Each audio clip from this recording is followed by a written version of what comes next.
Hi, this is Lori from the amazing social media strategy team. In this video, I'd like to share some thoughts about the least visible C of the 5 C's of social media, that being the element of connections. More specifically, I'd like to introduce you to what exactly we mean by connections, some key decisions that social media strategists must address, a tool called the Connections Matrix, which will help you identify different potential social media strategies to pursue. And finally, the so what. What does this mean for us, and what's our next step in pursuing this type of approach? The connections element is often the least visible dimension of the social media strategy. This deals with questions such as, what is linked with what? As in, what social media platforms is our website linked to? And our Pinterest posts linked to our customer service reps? And are these the optimal choices? So we can think of connections as the pathways that we form or the patterns that emerge from our networks. One way of looking at connections is in terms of the number of links in the network and the intensity of those links or those connections.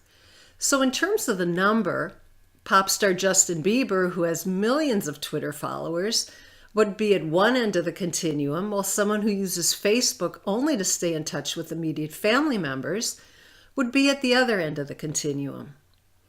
But the raw number of links tells only part of the story. You also need to be aware of the intensity of those connections that emerge from those links.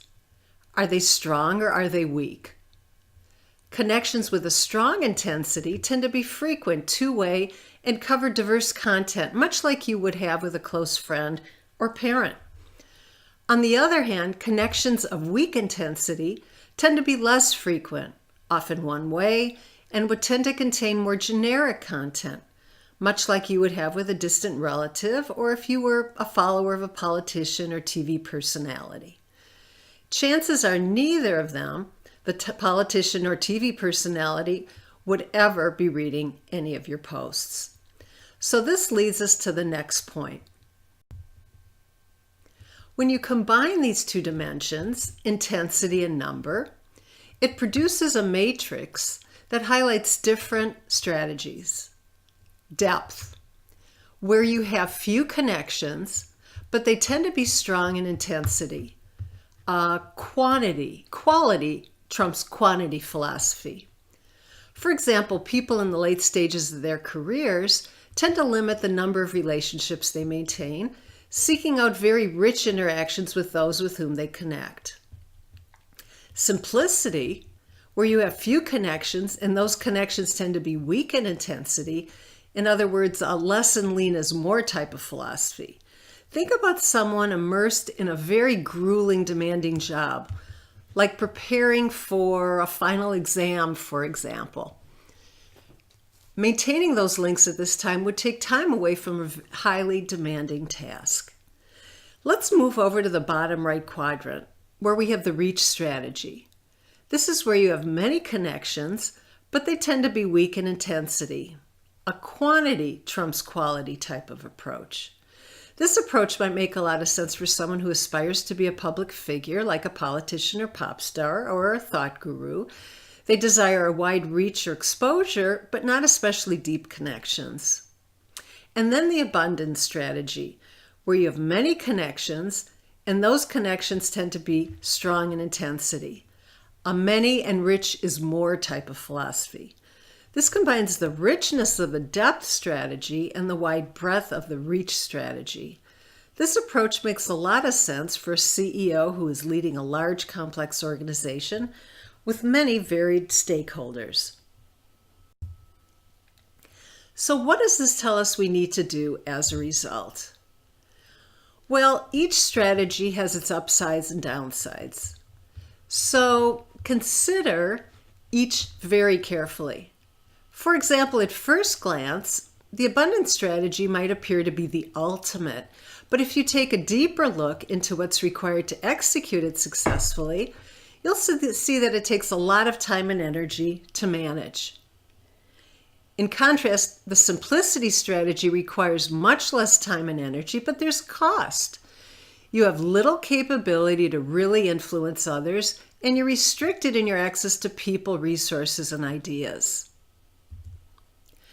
And there's no need to adopt just one strategy, so you'll base your strategy on your organization's goals, the audience's interests, the competitive landscape, and of course the limitations of each social media platform.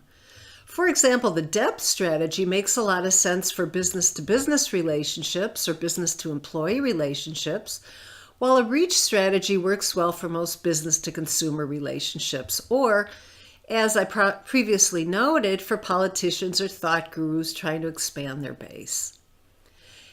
And you might adopt a depth strategy for one of your target audiences and a reach strategy for another target audience. In fact, that's exactly what the women's clothing site Red Dress Boutique pursues through Instagram and other platforms, where they have one very select group of customers who actually act as market researchers, where they provide judgments about such things as styles and pricing. So the connections with this group are intense, but with relatively few people. And in effect, this depth strategy provides advice to execute a reach strategy aimed at the masses of their customers. And along with the previous point, there are different skill sets needed for each strategy. For example, if you select a depth or abundance strategy, you'll find that your audiences will value reciprocation over attention-getting stunts. So you'll need to strive for meaningful engagement, which requires a greater ability to personalize and target messages than you would need in a breadth strategy. So what that means is just because your team skillfully executes one strategy, it will not guarantee that they can be successful with another strategy. And for more detail on the potential benefits of each strategy, I encourage you to refer to the book where you'll find an explanation of this illustration. And likewise, on the flip side, you'll also find more detail about the potential costs of each strategy in the book. And here are some infographics for you that capture some key connection tips. These are also available on the book's website under the Fun tab. And just as a reminder, connections is just one of the 5 C's to a great social media strategy.